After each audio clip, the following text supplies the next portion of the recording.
మాజీ మావోయిస్టులదే ఒకసారి చూద్దాం. ఏ పార్టీలో చేరేది లేదు, కొత్త దారి కోసం వెతుకుతున్నాం, చట్టం పరిధిలోనే పనిచేస్తాం, మాపై సోషల్ మీడియాలో కావాలని దుష్ప్రచారం, 10 ఏళ్ల క్రితమే పార్టీ ఈ నిర్ణయం తీసుకుంటే బాగుండేది. బట్టుపల్లిలో అమరుల కుటుంబాలను కలిసిన ఆషన్న టీంను చూస్తూ ఉన్నాం. మాట్లాడుతున్న మావోయిస్ట్ కేంద్ర కమిటీ మాజీ సభ్యుడు ఆషన్న. మేము చావుకు భయపడే వాళ్ళం కాదు, అందుకు భయపడి లొంగిపోలేదు, చట్టం పరిధిలోనే పనిచేస్తాం, ఏ రాజకీయాల వైపు పార్టీల వైపు వెళ్ళబోమని మావోయిస్టు కేంద్ర కమిటీ మాజీ సభ్యుడు తక్కలపల్లి వాసుదేవరావు ఆలియాస్ ఆషన్న స్పష్టం చేశారు.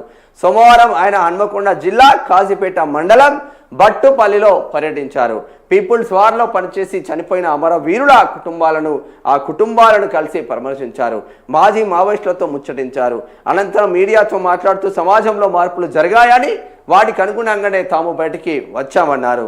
తాము త్యాగాల నిర్బంధాల మధ్య పనిచేశామని, అందరినీ కలుపుకొని సంఘటితంగా ముందుకు వెళ్తామని చెప్పారు. అమరుల త్యాగాలు వృధా కానివ్వబోమని వెల్లడించారు.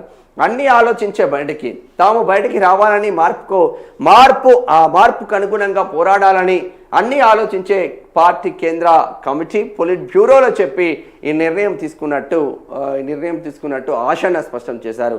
తాము బయటికి రావడంపై కొన్ని వర్గాలు ఇష్టం వచ్చిన రీతిలో ఆరోపణలు చేశాయని, సోషల్ మీడియాలోనూ తమకు నచ్చిన విధంగా పోస్టు పెట్టారన్నారు. తాము అజ్ఞాతంలో ఆదివాసీల మధ్య 3.5 దశాబ్దాల పాటు పనిచేశామని, ఆ పోస్టులన్నీ చూసి తాము ఓపికగా ఉన్నట్టు పేర్కొన్నారు. తాము తొందర పడబోమని, ఎవరికి వ్యతిరేకంగా మాట్లాడడం లేదన్నారు. అన్నింటినీ పాజిటివ్గా తీసుకొని ముందుకు పోతామన్నారు. తాము ఏ రాజకీయాల వైపు పార్టీల వైపు వెళ్ళబోమని క్లారిటీ ఇచ్చారు. కొంతమంది కావాలనే ఛత్తీస్గఢ్, మహారాష్ట్ర, తెలంగాణ కొత్త కూటములు ఏర్పాటు చేస్తారని ప్రకటనలు చేస్తున్నారని, అందులో ఏమాత్రం నిజం లేదన్నారు.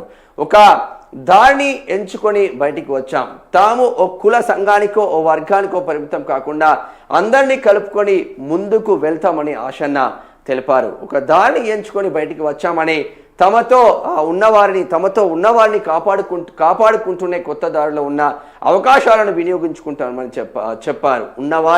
ఉన్నవారి ప్రాణాలను సైతం కాపాడుతున్నామన్నారు. తాము తీసుకున్న ఈ నిర్ణయం మావోయిస్టు పార్టీ గట్టిగా ఉన్న సమయంలో 10 సంవత్సరాల ముందు తీసుకుంటే బాగుండేదని, ఇంతమంది అమరులు అయ్యేవారు కాదన్నారు. 10 ఏళ్ల క్రితం పార్టీ బలంగా ఉండడంతో పాటు ప్రభుత్వాలతోనూ చర్చించే అవకాశం ఉండేదన్నారు. 10 ఏళ్లలో పార్టీ బలహీనపడడం వల్ల చివరి నిర్ణయంగా తాము బయటికి వచ్చినట్లు వెల్లడించారు. విప్లవంలో కులం ప్రధానంగా ఉండదని, అన్ని వర్గాలకు సమ ప్రాధాన్యత ఉందన్నారు. పని విధానం అనుగుణంగానే అవకాశాలు ఉంటాయని వివరించారు. 30 ఏళ్ల పాటు దండకారణ్యంలో ఆదివాసీల కోసం పనిచేశామని, నిర్బంధ స్థితిలో ప్రశ్నించే హక్కు నిలబెట్టుకోవడం కోసమే పనిచేసినట్టు తెలిపారు.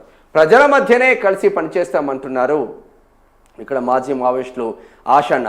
తాము ఎక్కడికి పారిపోలేదని, విదేశాలకు వెళ్ళడం లేదని, ఇక్కడే ఉంటామని, ప్రజల మధ్యనే కలిసి పనిచేస్తామని ఆషన్న స్పష్టం చేశారు. కొందరు కావాలని తమపై ఆరోపణలు చేస్తున్నారని అన్నారు. తెలంగాణ గడ్డ ఉద్యమాలకు ఊపిరినిచ్చిందని చెప్పారు. ప్రస్తుతం ఓ మార్పు క్రమంలో ప్రతికూలత నుంచి కొత్త దారి వెతుకులాటలో ఉన్నామని తెలిపారు. యువకులు ప్రేరణగా ఉండడంతో పాటు ధైర్యంగా పనిచేస్తున్నారని చెప్పారు. అన్నింటినీ పరిగణలోకి తీసుకొని పనిచేస్తామని స్పష్టం చేశారు. బట్టుపల్లితో విడదీయరాని అనుబంధం, బట్టుపల్లి గ్రామంతో తనకు విడదీయరాని అనుబంధం ఉందని ఆషన్న అన్నారు. ఇక్కడి నుంచే తాము ఉద్యమంలోకి అడుగు పెట్టానని గుర్తు చేశారు. తన ప్రయాణానికి ఇక్కడ గ్రామవాసులే అండగా ఉన్నారని అన్నారు. ఇక్కడి నుంచి ప్రయాణం మొదలుపెట్టి దండకారణ్యం వరకు తనకున్న పరిధిలో ప్రజల కోసం, ఆదివాసీల కోసం పని చేసినట్టు చెప్పారు. అప్పుడున్న సమస్యలు ఇప్పుడు లేకున్నా కొత్త సమస్యలు ఉన్నాయన్నారు. వాటిని పరిష్కరించేందుకు తమ వంతు ప్రయత్నం చేస్తామని తెలిపారు. ఆషన్న వెంట పవనానందరెడ్డి ఆలియాస్ శ్యామ్ దాత, యాదగిరి ఆలియాస్ రజ్మాన్, పద్మ, వనిత, వెంకటేష్, చంపా, సంతోష్, అర్జున్, వికాస్ తదితరులు ఉన్నారు. బట్టుపల్లి గ్రామంలో ఆషన్న టీం పర్యటించడం, అమరుల కుటుంబాలను కలవడం, మాజీలు వారి కుటుంబాలతో మాట్లాడడాన్ని పోలీసు నిఘా వర్గాలు ఎప్పటికప్పుడు గమనిస్తున్నారు. వాస్తవంగా తన సొంతూరుకి 30 సంవత్సరాల తర్వాత తన సొంతూరు కాజీపేట మండలం బట్టుపల్లి హన్మకొండ పక్కనే ఉంటుంది. బట్టుపల్లిలో అడుగుపెట్టి నిన్న ఆషన్న టీంతో పాటు జర్నలిస్ట్ రఘు కూడా పోయిండ్లు. జర్నలిస్టు రఘు, ఇటు ఆషన్న మావోయిస్టులు ఎవరెవరిని కలుస్తూ ఉన్నారు, మాజీ మావోయిస్టులను ఎవరెవరు ఏ జర్నలిస్టులు కలుస్తూ ఉన్నారు అనేది కేంద్ర వర్గాల నుంచి కూడా నిఘా వర్గాల నుంచి నిఘా పెట్టినట్టు సమాచారం అయితే అందుతుంది. అందుగురించే వాళ్ళు ఏ పార్టీతో తొత్తులు కాదు, వీళ్ళందరూ కలిసి ఒక పార్టీ పెడతారన్న ఒక చర్చ జరుగుతుంది.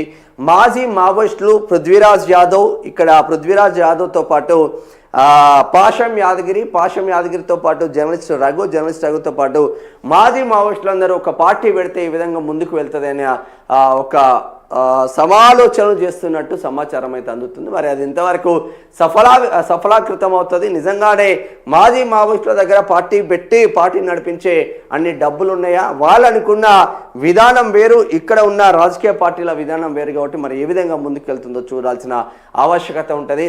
మాపై లేనిపోనిది దుమ్మెత్తి పోస్తూ ఉన్నారు, మేము అమ్ముడు పోయినామని దుమ్మెత్తి పోస్తూ ఉన్నారు.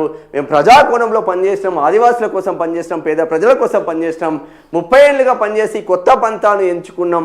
పార్టీ నిర్వీర్యమైన క్రమంలో ఈ దారి ఎంచుకోవాల్సిన ఆవశ్యకత ఉన్నది. లేదంటే మేము కూడా అమరులం అయ్యే వాళ్ళం. 10 సంవత్సరాల ముందే డిసిషన్ తీసుకుంటే చాలామంది మా బిడ్డలు అమరులు అయ్యే వాళ్ళు కారు అని నిన్న అమరుల కుటుంబ